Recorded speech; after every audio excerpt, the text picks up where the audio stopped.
Menurut Depkes RI 1979, tetes hidung atau guttai nasales adalah obat tetes yang digunakan untuk hidung dengan cara meneteskan obat ke dalam rongga hidung yang mengandung zat pensuspensi, pendapar, dan juga pengawet. Menurut Wonsul 2013, rute intranasal adalah rute yang digunakan sebagai penghantaran agen terapeutik dalam rongga nasal ke otak secara langsung. Rute ini melibatkan rute ekstraseluler dan juga rute transseluler, melibatkan indera penciuman atau olfaktori dan juga pernapasan dari rongga hidung. Menurut Parvati 2012, mekanisme penyerapan melalui mukosa hidung termasuk penghantaran secara paraseluler melalui gerakan antara sel dan transitosis dengan bantuan karier, atau secara transseluler yaitu difusi sederhana melewati membran. Menurut Gori 2015, keuntungan rute intranasal yaitu luas permukaan yang luas untuk penyerapan obat, kemudian kenyamanan dan kepatuhan pasien yang baik, tercapai pencapaian kenyamanan dan tingkat terapeutik obat yang cepat dalam darah dan sebagainya. Menurut Parvati 2012, selain memiliki keuntungan, rute intranasal juga memiliki kelemahan. Beberapa kelemahan dari rute intranasal obat mungkin dapat mengiritasi mukosa hidung, hidung yang sedang flu atau alergi, dapat menurunkan absorpsi obat, penghantaran obat, akan menurun peningkatan berat molekul obat dan sebagainya. Prosedur kerja dari praktikum pembuatan tetes hidung kali ini, yang pertama itu alat dan bahan yang akan digunakan disterilkan dengan metode panas basah atau dengan autoklav pada suhu 121 derajat Celcius. Nah, kemudian setelah disterilisasikan dengan autoklav, maka akan ditimbang semua bahan yang akan digunakan dengan timbangan analitik. Nah, kemudian setelah ditimbang, setiap bahan itu akan dilarutkan di dalam gelas beker. Semua bahan ke dalam gelas beker yang telah dikalibrasi yang berisi WFI atau water for injection, aduk hingga homogen sampai semuanya tercampur. Nah, setelah semuanya tercampur, maka akan dicek dengan pH meter. Nah, pH larutan yang kita inginkan itu 5,5 sampai 6,9. Nah, itu dicukupkan volumenya, setelah diukur itu dicukupkan volumenya sampai AD 10 mili. Nah, kemudian setelah didapatkan larutan yang dengan pH yang pas, maka larutan akan dimasukkan ke dalam wadah sediaan sebanyak 10 mili. Nah, setelah dimasukkan dalam sediaan, maka akan disterilisasi kembali. Nah, sterilisasi kembali di dalam autoklav dengan suhu 121 derajat Celcius. Kemudian akan diberi etiket dan juga pengemas. Nah, pada pembuatan tetes hidung kali ini juga terdapat beberapa uji-uji yang dilakukan seperti uji pH, uji viskositas, uji bobot jenis, uji stabilitas, uji penentuan volume terpindahkan, uji kualitatif, uji sterilitas, uji kebocoran, pirogenitas, kuantitatif, dan juga uji kejernihan. Tujuan dilakukannya uji-uji tadi juga untuk menentukan apakah sedan yang kita buat itu memenuhi syarat atau tidak. Praktikum Teknologi Farmaseutika Steril kali ini membahas mengenai pembuatan sediaan obat tetes hidung beserta evaluasi sediaan tetes hidung.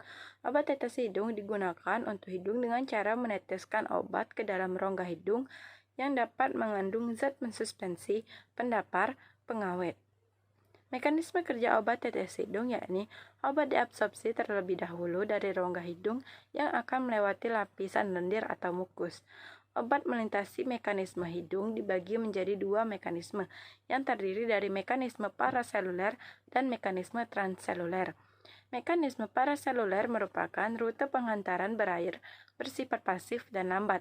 Transportasi melalui celah terbuka sel epitel mukosa hidung. Mekanisme paraseluler menunjukkan korelasi log-log inverse antara penyerapan intranasal dan berat molekul senyawa hidrofilik. Sedangkan mekanisme transseluler bertanggung jawab atas pengangkutan obat lipofilik berdasarkan tingkat lipofilitasnya.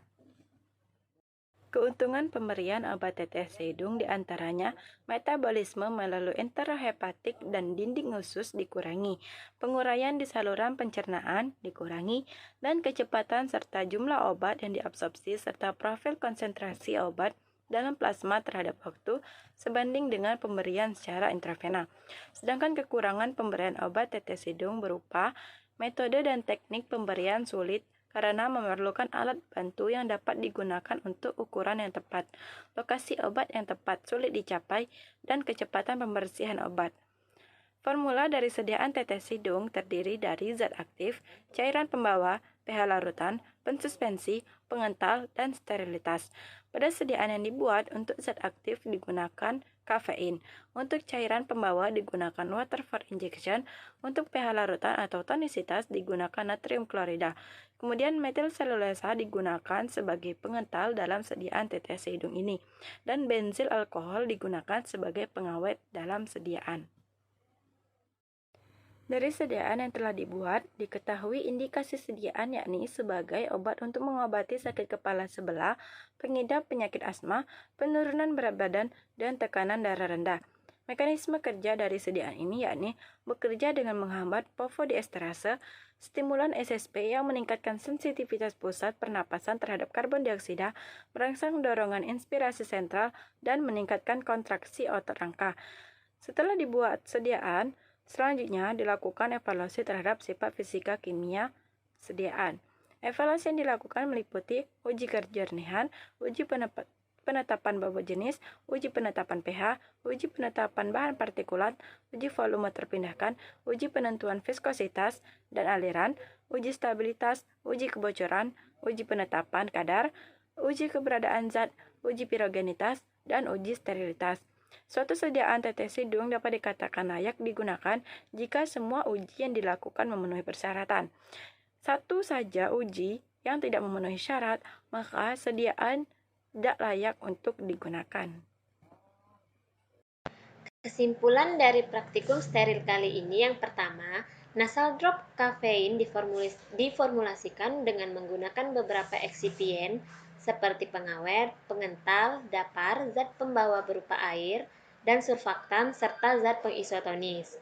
Eksipien yang digunakan yakni benzil alkohol, metil selulosa, asam asetat, natrium asetat, water for injection, serta sorbitol. Perhitungan osmolaritas menunjukkan sediaan obat tetes hidung kafein bersifat hipertonis.